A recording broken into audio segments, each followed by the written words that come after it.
Utsia, Utaka Gabrek Broto, Rakiba Kiba, Lagabalaki Mikokot, Ropela Risile Melata, Milatana, Utazabana, Bashamilana, Ularille, Kilimela, Calablet, Sukiri Lamamap, Calremo, Carslap, Grumpepuana Malum, Idrato, hey, Grumpepuana Malum, Idrato, hey, hey.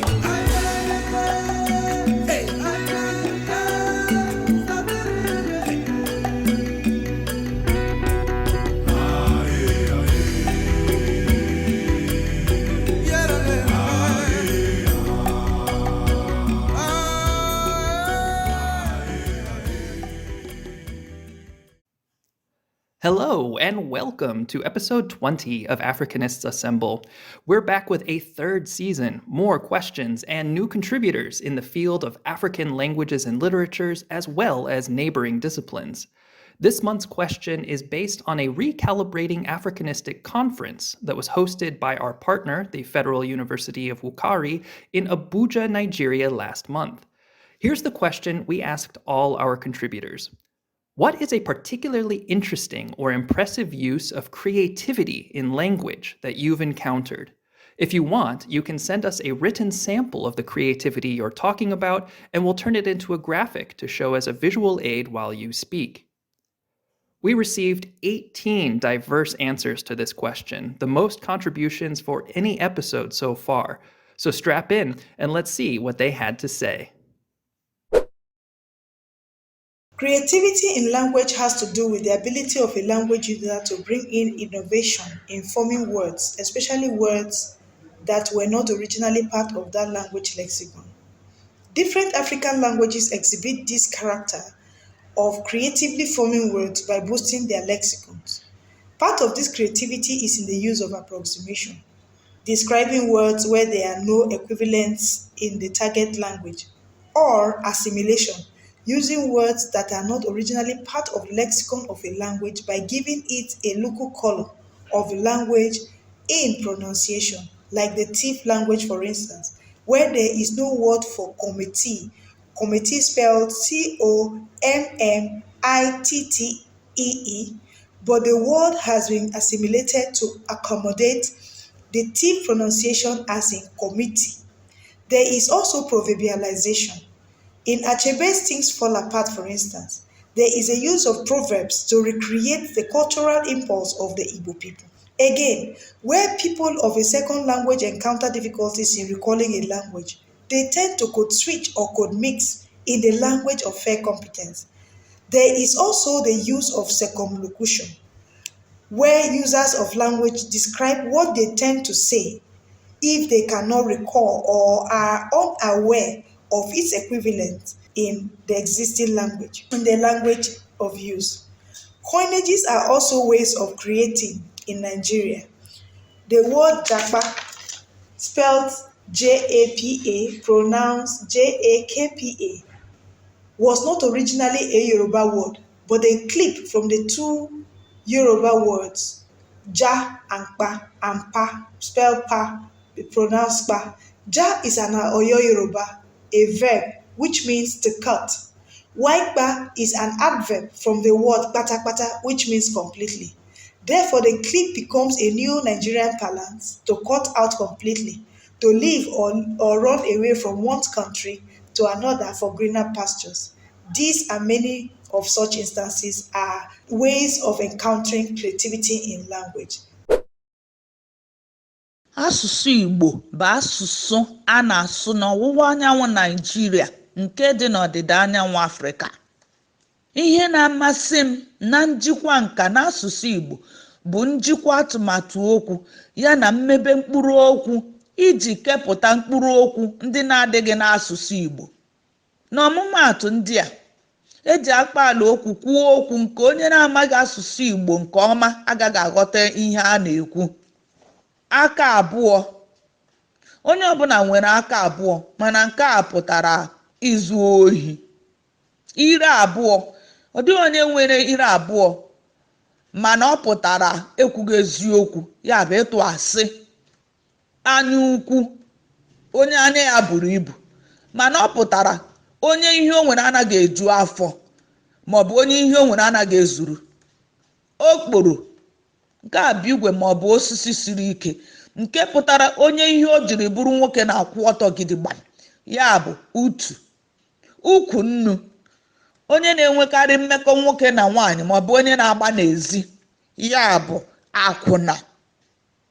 Asụsụ Igbo ka na-eto eto. A na-eji nkepụta okwu emepụta mkpụrụ okwu ndị na-adịghị n'asụsụ Igbo, ọkacha ndị isi na mba ọzọ maọbụ ndị pụtara ọhụrụ dịka kọndọm, okpunnabụenyi, ya bụ ihe eji eme nchekwa mgbe a na-enwe mmekọ nwoke na nwaanyị. Okpu na-abụ maka nchekwa maọbụ ịchọ mma. AIDS, ọrịa mminwụ, nke a bụ ọrịa ahụ na-ata mmadụ ahụ ma mekpọọ onye ahụ.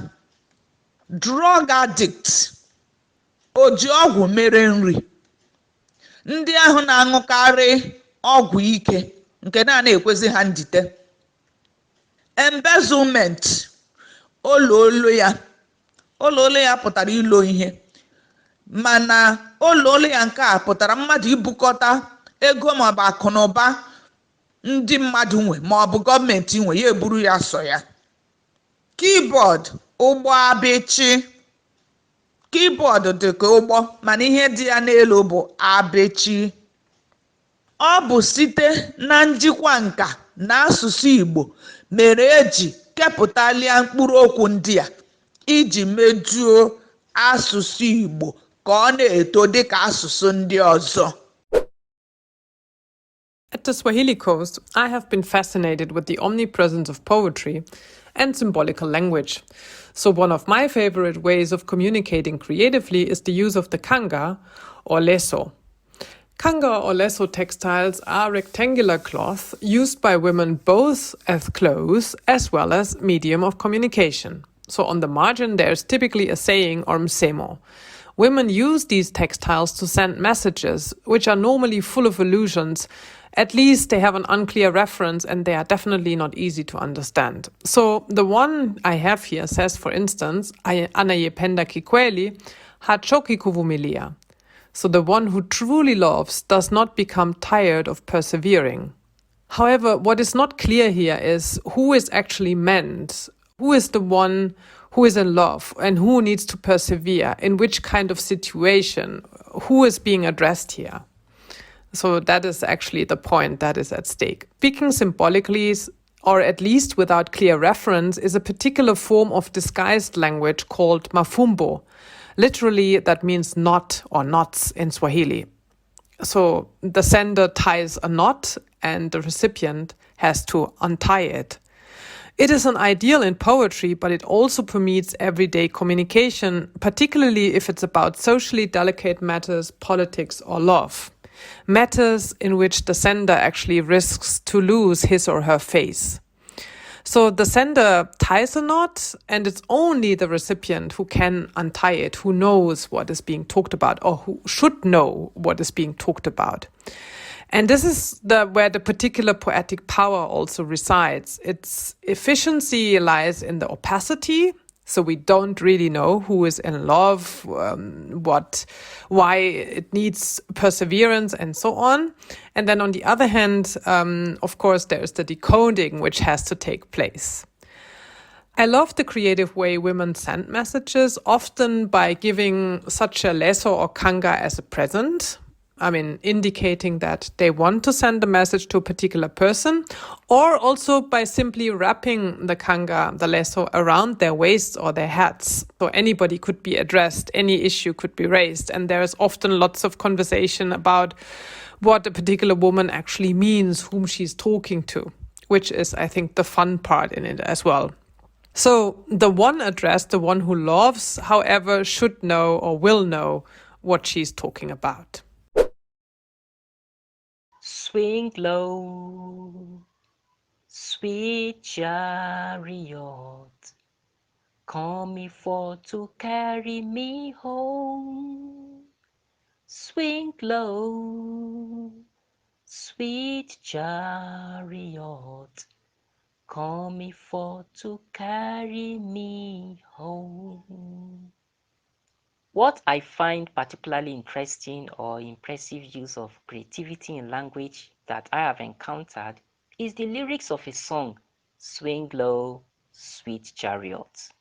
A song considered to be a part of a distinct form of art, Negro spirituals, which actually evolved out of the slave era, especially during the 18th and 19th centuries of the American society. This particular traditional spiritual swing low, sweet chariot, though couched in religious language and lacks the stamp of individual ownership, was used by African American slave community to convey secret message as guide to freedom. What I find fascinating and show of creativity in this unique language of the African American slaves is the infusion of biblical images, metaphorical and veiled references, repetition, rhyme, and the call and response pattern of the song. To make the message of this song indiscernible to the slave masters, composers of this spiritual incorporated the biblical image of a chariot and horses of fire that carried the prophet Elijah by a wild wind into heaven. So in these lyrics, the soon arriving band of angels or chariot drivers is a metaphorical reference for the Underground Railroad conductors. These conductors helped slaves escape from the slave states of American South to freedom in the North through the instrumentality of a clandestine network of people, secret paths, and homes in a process known as Underground Railroad. Additionally, the repetitive character of the lyrics caution a slave to be alert and ready to leave for home. Home in this context, a veiled reference for the North, Canada, or Free State. Also, the end rhyme scheme of these particular lyrics is worth noting. It has A-B format comprising 3 lines and a refrain, which comes as the last line in every stanza and the chorus as well. As a style of singing, the call and response pattern, which features an alternation between 2 performers or groups of performers, has its own beauty by making singing interactive and participatory. Hence, an individual's sorrow, joy, or hopes are shared by the participating community. Therefore, the incorporation of biblical images, metaphorical or veiled references, repetition, rhyme, and the call and response pattern are what I consider interesting as display of creativity in the unique language of African American slaves in the form of spirituals. And this is evident in one of such songs, Swing Low, Sweet Chariot. I think one of the remarkable uses of creativity in written language I have encountered so far was the one of the Mozambican poet and translator Noémia de Sousa. There's one poem that was written by Noémia de Sousa and published in 2 literary reviews that were Msao and Notícias do Bloqueio in October 1950, and the poem was then included in the only poetry book that was published by Noémia de Sousa, and entitled Sangue Negro. In Poema da infância distante, that might be translated by Poem of Distant Childhood, Noémia de Sousa describes Catembe and the suburbs of Maputo as they were in the memories of her childhood, as well as the life of their inhabitants. By introducing in the poetry the memories of Karingana wa Karingana, meaning in Ronga language, once upon a time, she challenged colonial imaginaries, and she also pulled towards the colonization of language. We must remember that those were times of censorship, of colonial repression, of fascist dictatorship, and the poet opened the field of the written text of poetry to local traditions, to spirituality, while she was dignifying local languages. And even the fact of introducing Ronga in the wise of Portuguese language, it's really relevant to my understanding.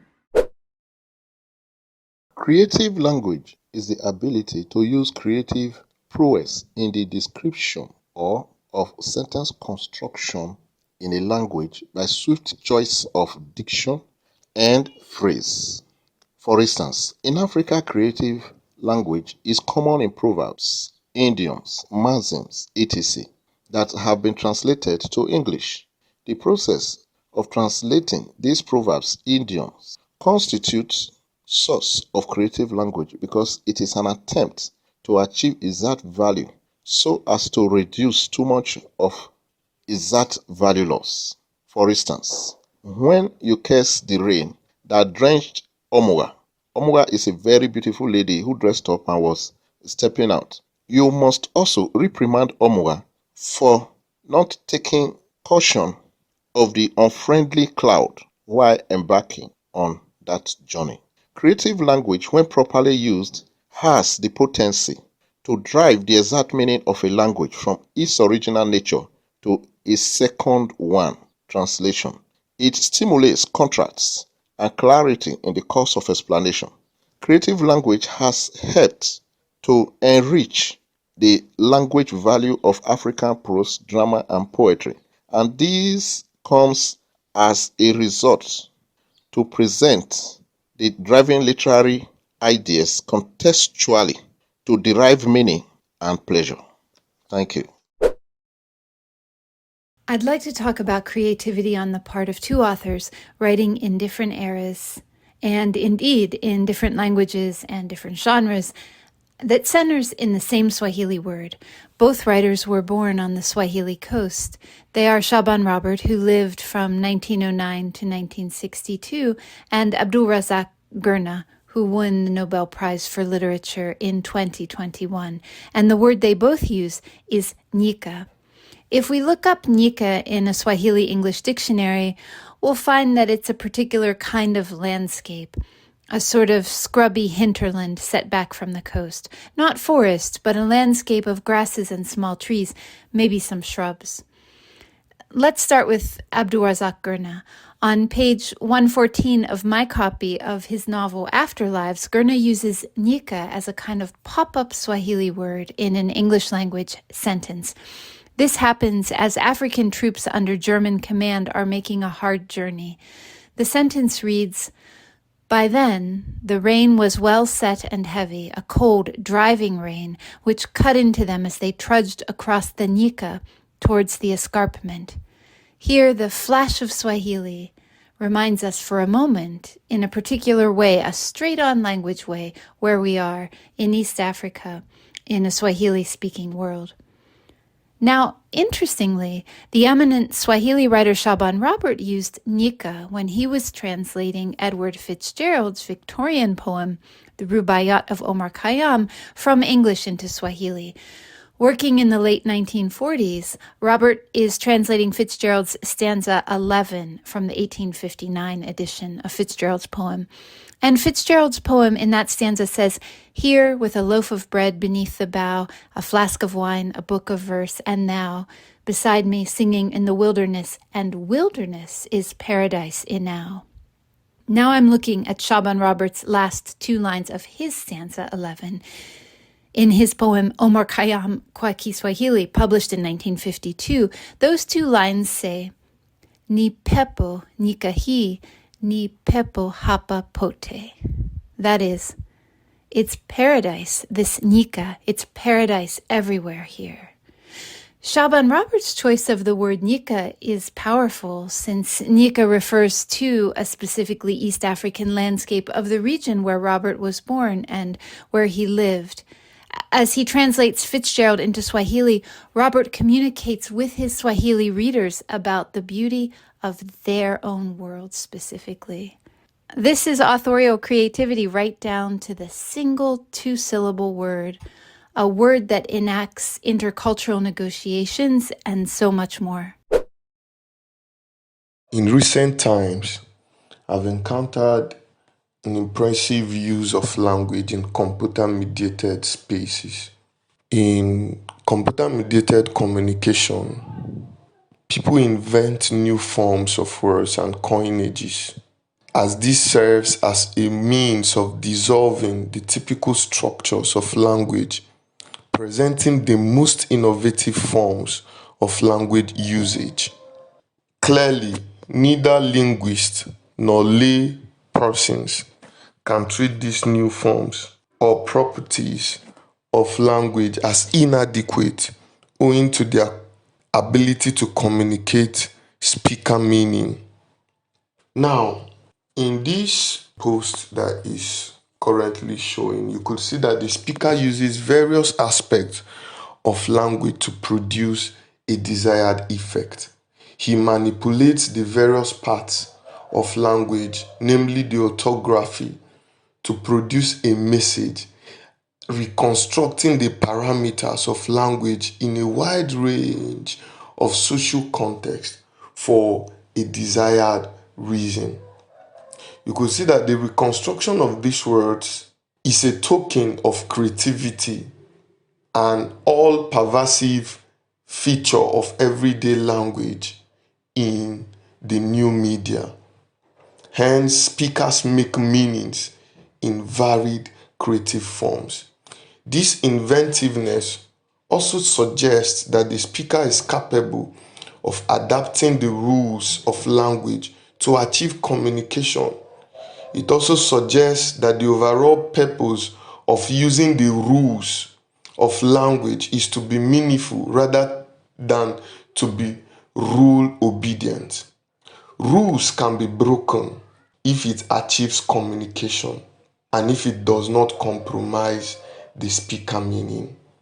Thus, this speaker presents his utterance in such a way that his listeners or readers can make meaning or interpretation regardless of the breach of rules. This is a very impressive creativity in language. When it comes to creative use of language, this is something that always interests me so much, and I must admit that this is how I got interested in youth language in particular. There are two examples I've always had because I've always had interest. Like most of the time I use these examples because it really interests me. The first time I heard youth in Cameroon using it, I was really fascinated by this creativity of language. And this is it. Both situations come in when the youth want to use a language and they do not want an elderly person who is close by to understand what's happening. So they have to they have to do something that will distort the language, and they will get to understand what they are saying, but the elderly person do not understand. The first example is pregnant. For example, getting pregnant out of wedlock or getting pregnant when you're not married is not something that is generally welcome in the Cameroonian society, for example. So when the youth want to see a young person is pregnant and they do not want an elderly person to know, instead of saying that, for example, Vivian is pregnant, they will say, oh, Vivian is nang pre. This is something that used to happen about 10 years ago. I don't know how much it is now since I'm not longer based in Cameroon. But when immediately they say Vivian is nang pre, the person who is listening, the audience understands, but an elderly person will rarely understand the meaning of nang pre. That is like interchange of words, like switching in that area. Another one is a situation where this particularly a cousin wanted to take the grandmother's eggs, and since the grandmother was there, the grandmother is not formally educated, so do not know how eggs is being spelled. Instead of saying, can you go get me some eggs in the presence of the grandmother, she now told the younger sister, do we still have some EGG? Do we still have some EGG left? And then the younger sister goes, oh, yes, I think we still have some EGG. And then she's like, I think I need to get some EGG. In that case, they could succeed to get their grandmother's eggs without their grandmother understanding that they were actually talking about their eggs. So these are the two examples that have always interested me when it comes to language creativity. Thank you. A particularly impressive use of creativity in language that I have found very interesting is the deployment of myth by writers in their works. Myth is a prominent expressive device that poets have incorporated in their works. In creative writing, poets have drawn new meanings from myth, which they find suitable in expressing contemporary views about life. African writers have been known to have deployed mythic illustration in their creative works. Many of them draw on these myths to enable a thorough understanding of their being, cosmology, culture, and society. For them, myth is another way of allowing societal balance and justifying the socialization process of the young, teaching moral lessons, and explaining historical events. Achebe once noted that our ancestors created their myth and legend and told their stories for a human purpose. I will pause at this time to talk about the myth of Narcissus and the Ogun myth that has been used by many poets in their poetry. For example, let me concentrate on Odia Ofeimu and cite a typical example from his collection titled Go Tell the General. The poems in these volumes were written during the period of the military mayhem in Nigeria. For Ofeimu, whose desire is to plunge the depth of human experiences, myth-making serves the purpose of provoking the sublime. In the myth of Narcissus, Narcissus' reflection catapults him into a higher level of consciousness where there remains a thin line between appearance and reality, which ultimately leads to the loss of vision and a sense of self. Indeed, the story of Narcissus can be seen as one of appearance and reality, or illusion and deception. For Ofeimu, the classical archetype of Narcissus share a common sense of duty as Soyinka's Ogun, both being superhuman dwellers in the human world. Practically, unlike Narcissus, who seems to reject being wooed by other nymphs but ends up falling in love with his own reflection, Ofeimu and Soyinka's Ogun remain a symbolic representation, a temper that is needed to meet both the spiritual and physical needs of man, while the physical essence reflects on the dying hope of living in a society that is governed by the general who, in the words of Ofeimu, made things fall apart. The spiritual intent is provided by Ogun, who is invoked for protection. By alluding to these two mythic figures, Ofeimu seems to suggest how his personal conviction attests to their potency. Therefore, the poet uses the creativity of his story to redefine the aesthetic value of the myth in his poems. So I've been thinking about this question of particularly the interesting or impressive use of creativity in language. When I read that sentence, something came to mind immediately, which is a song by Lorenzo Giovanotti. He's an Italian rapper. He was kind of the first Italian rapper and, the first Italian artist to bring rap to Italy in the 80s. And I loved him I started listening to him when I was kind of in middle school. And he has one song that was so famous and so great called Serenata Rap. And in that song, he quotes a verse by Dante Alighieri, which is Italy's oldest poet, right? And kind of the first poet to actually write in Italian language. Of course, it's a very old language. It's a language we don't use anymore in Italy. And it's very poetic. But I thought Giovanotti was so creative to bring this into a rap song. So mixing these very different historical times for Italy, these very different poetic genres, right? So Dante's Divine Comedy and his own rap music, and putting them, in song. I loved it. He's quoting from his Serenata Rap, of course, it's a love song to a woman he loves.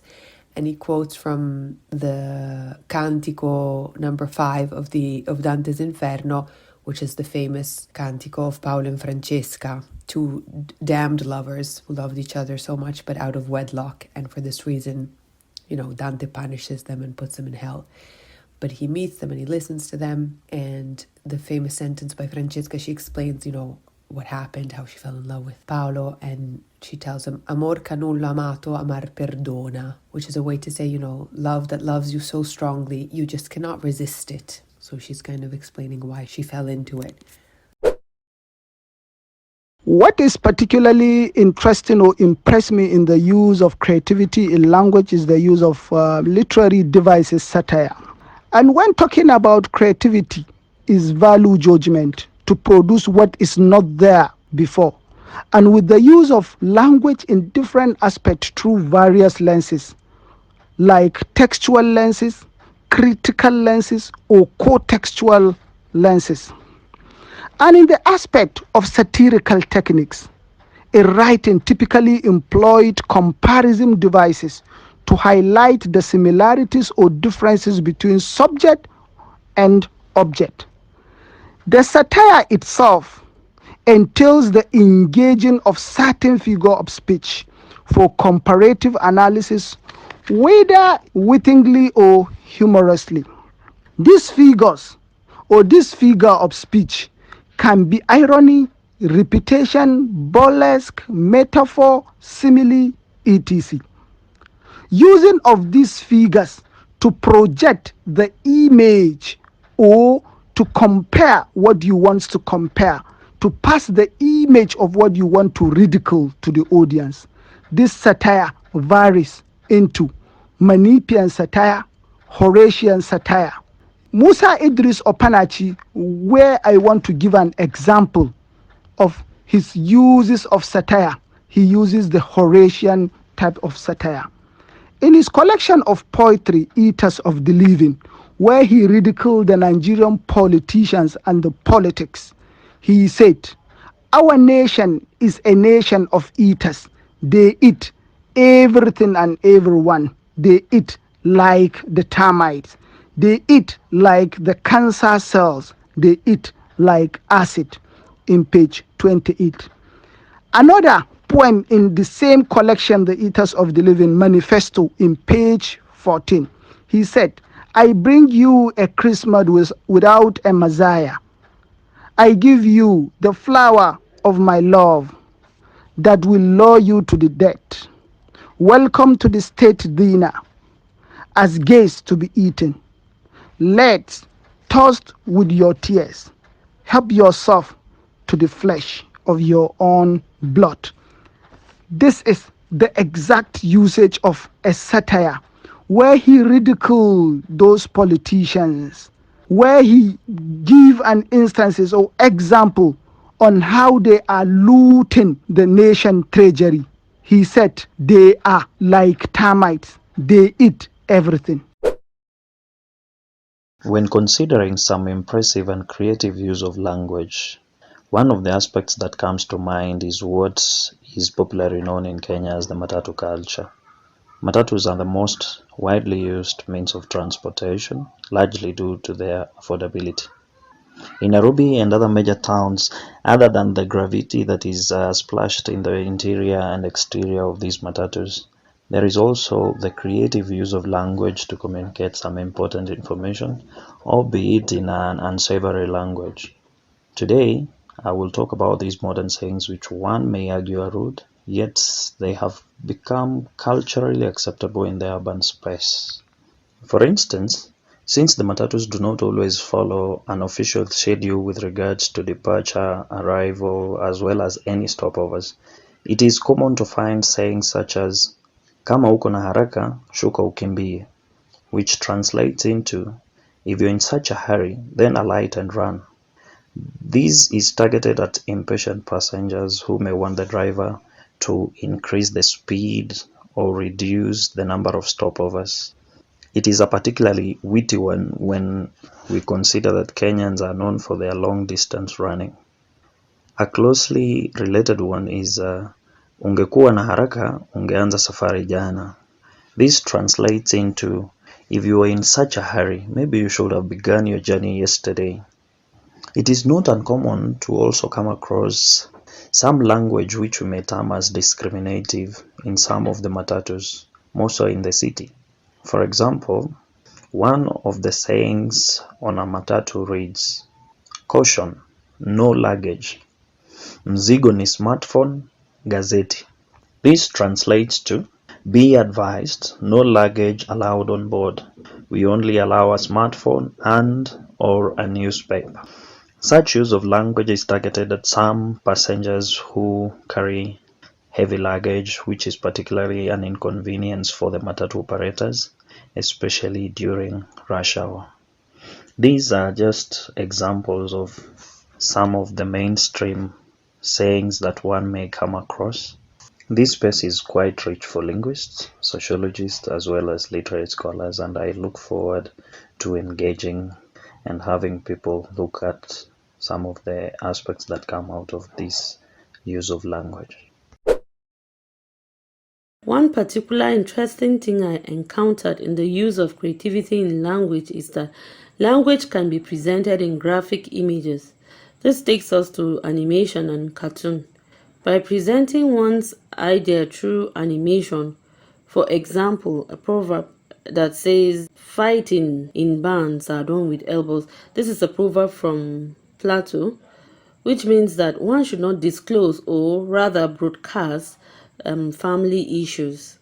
Through animation, the picture of how African bands look like is being presented, and that band is being presented without a door nor a window, which implies that family issues should be kept secret and should be between the couple.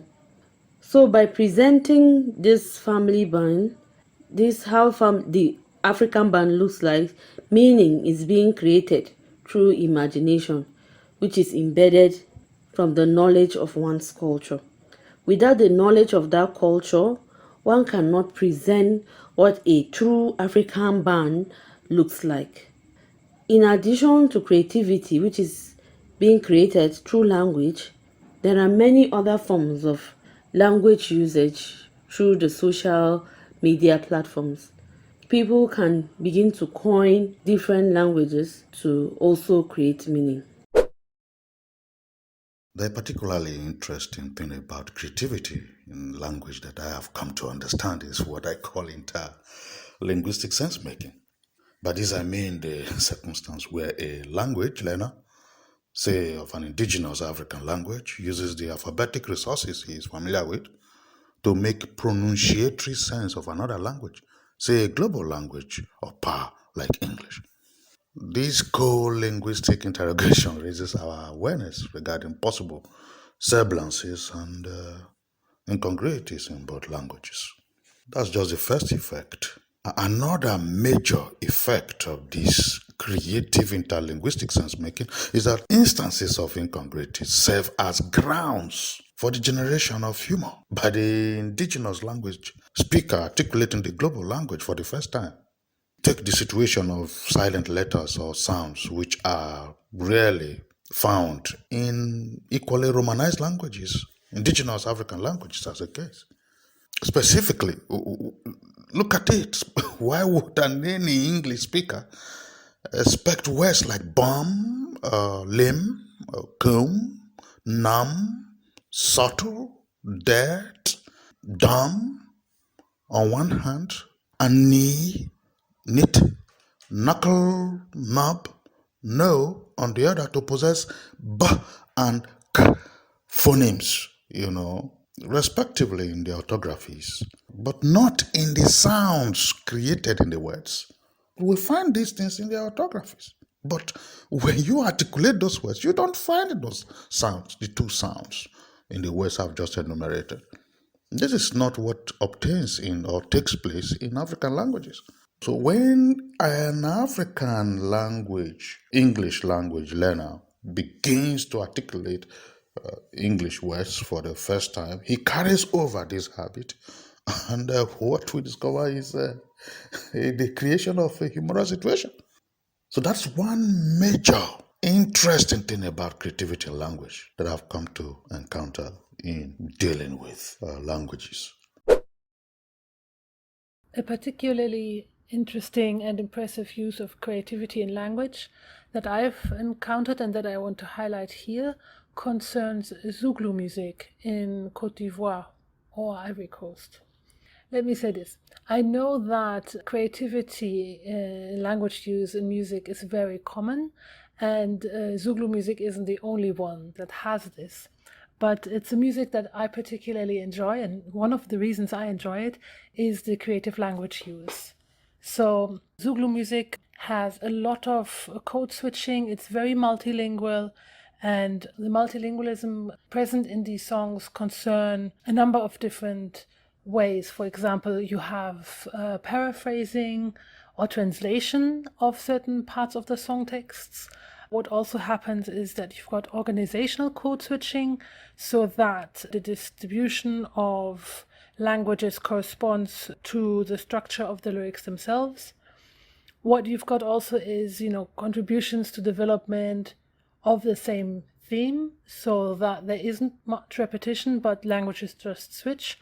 And then, of course, you've got a lot of interjections, exclamations, and embellishments in multiple languages.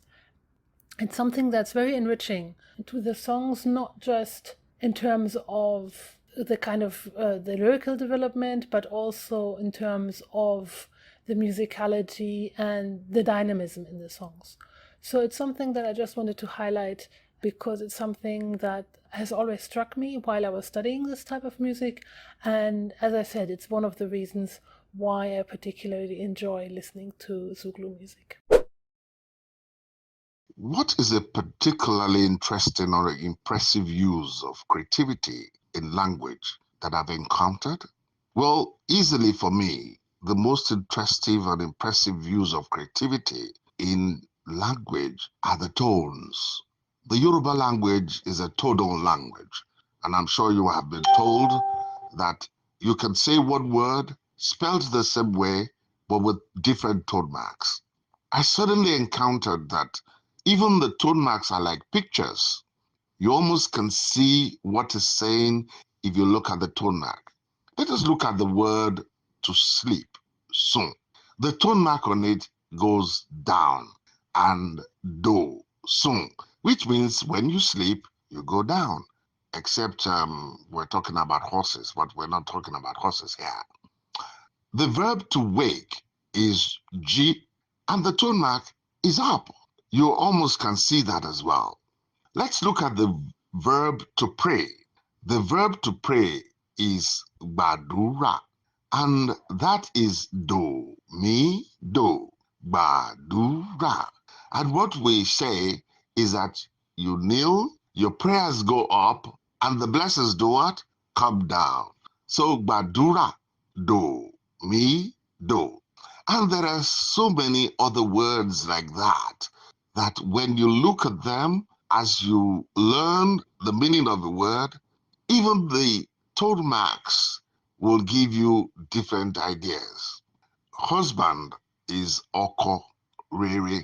It has two subdots, but no tone marks, but it has tones. The tone on oko is rere, and I tell everybody, most husbands do not want to be marked. And really, how could you tell one husband for the other, if not for the ring? But there are men I know who don't want to use the ring as well. But the two subdots tell me that forever they're tied to their wives and their children.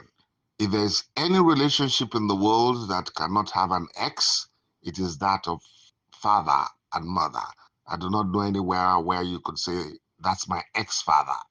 So there are so many other words like that when you look at, it's so creative in the way the tone marks can be read. And that for me is very impressive when discovered. And it's also a little play you can have with friends and learners of a language. It's endless, the way the words come, the verbs show up, and all that. I sent my shadow to queue for fear, and my soul to queue for PVC, while I went for new Naira notes. Since yesterday, we are looking for each other. The sample is one of the impressive creative use of language I have encountered in social media in recent times. It provides an example of how people use language to achieve communication in an oppressive space. Nigerian people in recent times have been facing a number of challenges, which include scarcity of fuel, high inflation rate, food shortage, inability to access naira notes, among others. The response to the adverse situations have been diverse. While some choose the path of violence against the government, against fellow citizens, and even against themselves, as there are rising cases of suicide. Others choose to respond by ventilating their experiences and emotions by manipulating language resources. Some of the forms of communication I find interesting include the use of humor and indirectness to create pictures that vividly show the experiences and directly appeals to the sensibilities of the audience as seen in the text provided.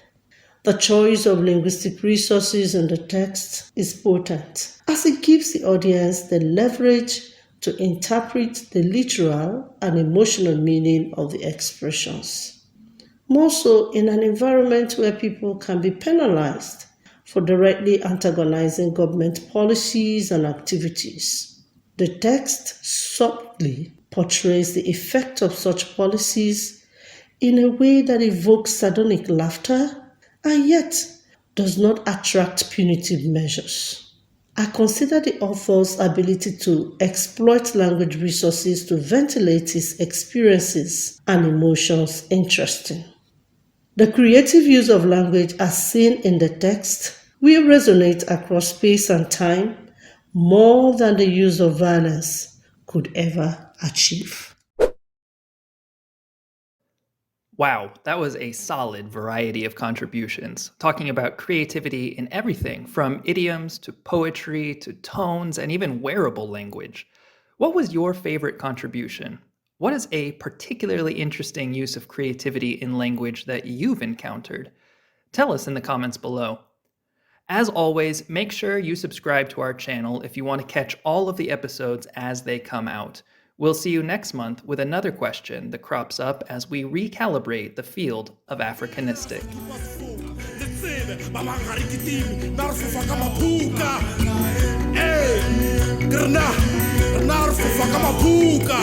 Hey,